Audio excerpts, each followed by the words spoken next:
అందరికీ జై శ్రీరామ్ అన్న. సోను అని గోరక్ష దళ్ కార్యకర్త ఇబ్రాహీం అనేటైనా హనీఫ్కి చెప్పిండు సోనుకి పిలిపి, అంటే ప్రీ ప్లాన్ వేసుకున్నా సోనుకి ఏమని పిలిపి, ఇలా నైట్ బండ్లు వస్తున్నాయి ఇన్ఫర్మేషన్ ఉందని పిలిపి అని హనీఫ్కి చెప్పిండు ఇబ్రాహీం అనేటైనా. హనీఫ్ ఏం చేసిండు, శ్రీనివాస్ యాదవ్ అనే వ్యక్తికి చెప్పిండు. శ్రీనివాస్ యాదవ్ సోనుకి ఒక 2 days వెళ్ళి కాల్ చేస్తుండు. అయితే మా సోను అవాయిడ్ చేసిండు 2 days వెళ్ళి. అవాయిడ్ చేస్తే ఇవాళ కూడా కాల్ చేస్తే సోను శ్రీనివాస్ యాదవ్ మాటలిని మన గట్కేస టు రాంపల్లి పోయే తోవల మధ్యలో ఒక హోటల్ కాడ ఆగి పిలిపించాడు. సోను వెళ్ళిండు ఆడికి. వెళ్ళంగానే శ్రీనివాస్ యాదవ్ కూడా ఉండాడ, హనీఫ్ కూడా ఉండు, ఇబ్రాహీం కూడా ఉండు, అందరూ ఉండే. ఇవాళ నైట్ బండ్లు వస్తున్నాయని ఇన్ఫర్మేషన్ ఇచ్చినారు. మీటింగ్ అయిపోయింది. మీటింగ్ అయిపోయాక మళ్ళీ మన సోను బ్యాక్ అయిపోయిండు. ఇబ్రాహీం కారు దిక్కు పోయి టాయిలెట్ పోయినట్టు చేసి, వాష్రూమ్ పోయినట్టు చేసి గన్ తెచ్చి సోను మీద ఫైరింగ్ చేయడం జరిగింది ఇబ్రాహీం. శ్రీనివాస్ యాదవ్ కూడా క్లియర్గా చూసిండు. అది చూసినాక ఆడనే గాలబెట్టి వెళ్ళిపోయింది. అయితే పవన్ అన్నకి ఇన్ఫర్మేషన్ రాగానే పవన్ అన్న స్పాట్ కాడికి వెళ్ళిండు. పోలీసు వాళ్ళకి కూడా చెప్పడం జరిగింది. 1 hour అవుతుంది. పోలీసు వాళ్ళు ఇట్లా ముట్టలే సోనుకి. ప్రాణం పోలే, ప్రాణం ఉంది, మంచిగా ఉండు, స్టేబుల్గా ఉండు. రైట్ సైడ్ దాకింది, లెఫ్ట్ సైడ్ కొట్టేటప్పుడు రైట్ సైడ్ దాకినది. మనం అదృష్టం గోమాత ఆశీర్వాదంతో రైట్ సైడ్ దాకింది. పవన్ అన్న ఫస్ట్ చేయకుండా, పవన్ గడ్డ అన్న చేయకొని అతను కాగలని 1 hour వెయిట్ చేసి పోలీసు వాళ్ళు వచ్చి అంబులెన్స్ లకు కాల్ చేస్తున్నావు కానీ వాళ్ళ బండ్లో కూడా తీసుకొని వెళ్తలే. అయితే పవన్ అన్న తన సొంత కాగల తీసుకొని మేడిపల్లి శ్రీకాళ హాస్పిటల్కి తెచ్చిండు. శ్రీకాళ హాస్పిటల్కి తెచ్చి ఫస్ట్ ఎయిడ్ సర్వీస్ ఇచ్చినాం.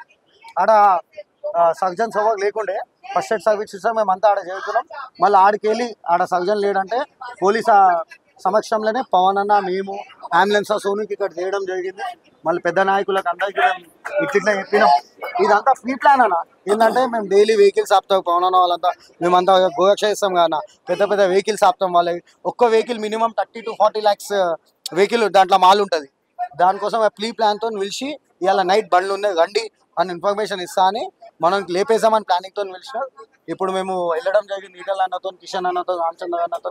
డాక్టర్లు ఒకటే చెప్తున్నారు, రైట్ సైడ్ లంగ్ కింద లివర్లోకి వెళ్ళింది బుల్లెట్. లివర్లోకి వెళ్ళి ఇంకా ఎడ్జ్ కాడ ఆగింది. లివర్ అయితే కొంచెం డ్యామేజ్ అయింది. 10% to 50% లివర్ డ్యామేజ్ అయింది. సీరియస్గా ఉంది. ఆపరేషన్ చేసేటప్పుడు ఏదైనా కావచ్చునా, అది డాక్టర్లు కూడా వాళ్ళ చేతిలో లేదు. కానీ 100% గోమాష ఆశీర్వాదం ఉంది. సోను మళ్ళీ బయటికి వెళ్తాడు. మళ్ళీ దీనికంటే బాగా గోరక్ష చేస్తాము. మన బాదుపుర కమేలా, బోయిగూడ కమేలా అన్ని బంద్ చేసేదాకా మా గోరక్ష మా ప్రాణాలు పోయినా పగలేదు, మేము పోరాడుతూనే ఉంటాం గోరక్ష కోసము. జై గోమాత.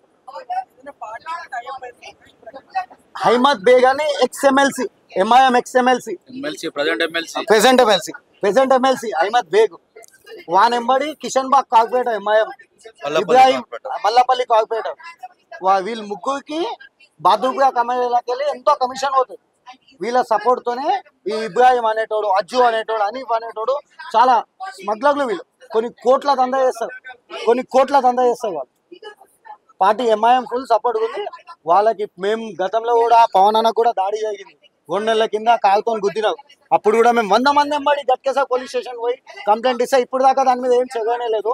కానీ జనరల్గా మేము ఒకళ్ళకి ఉట్టి కొడితేనే మా మీద కేసులు బుక్ చేయడం, మా వాళ్ళకి అందరికి జైలు వేయడం జరుగుతుంది. కానీ గో స్మగ్లింగ్ చేసేటోళ్ళ మీద ఒక్క కేసు అయితేలే, ఏమైతేలే. మన ఎన్నోసార్లు భువనగిరి టోల్ గేట్కి గట్కేసా అవుట్ ఉంటాయన్న టోల్ని బుద్ధి వెళ్ళిపోతుంది. కానీ ఇప్పుడు దాకా అవి పోయి వీడియోస్ చూస్తే 3 months బ్యాక్ వీడియోస్ చూస్తే ఎన్నో ఇప్పటికొక 50 బండ్లు ఉంటాయి. 50 ఇన్సిడెంట్లు అయినా కానీ పోలీసు వాళ్ళు పట్టించుకోరు.